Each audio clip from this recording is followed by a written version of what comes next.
It all started 11 days ago. A handful of detainees climbed onto the roof of the Villawood Centre as rioting broke out on the ground.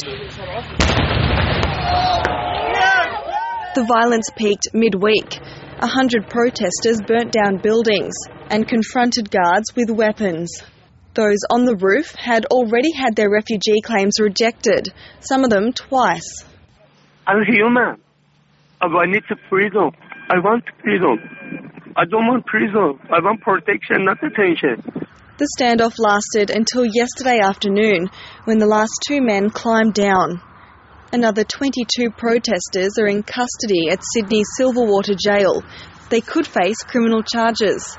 The government is determined to see the full force of the law implemented in these circumstances, just as any citizen would be held accountable. But the opposition says the current policy is not tough enough. You will continue to see riots, you will continue to see overcrowding, you will continue to see children getting on boats, you will continue to see all of this humanitarian mess that we now see under this government's policies. The federal government says plans for a tougher character test shows that violence will not be accepted. Anybody who commits an offence, regardless of the penalty, regardless of the sentence, while they are in immigration detention, will fail the character test and can be denied a permanent visa. The protests have triggered a strong response from refugee advocacy groups. The protests are going to continue. I mean, what needs to happen in the aftermath of this protest is that the department itself has to fundamentally review its processes.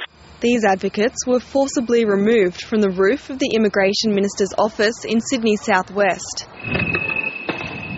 The government's review of last month's riots at Christmas Island will now also investigate the Villawood protest. Stephanie Boulay, ABC News.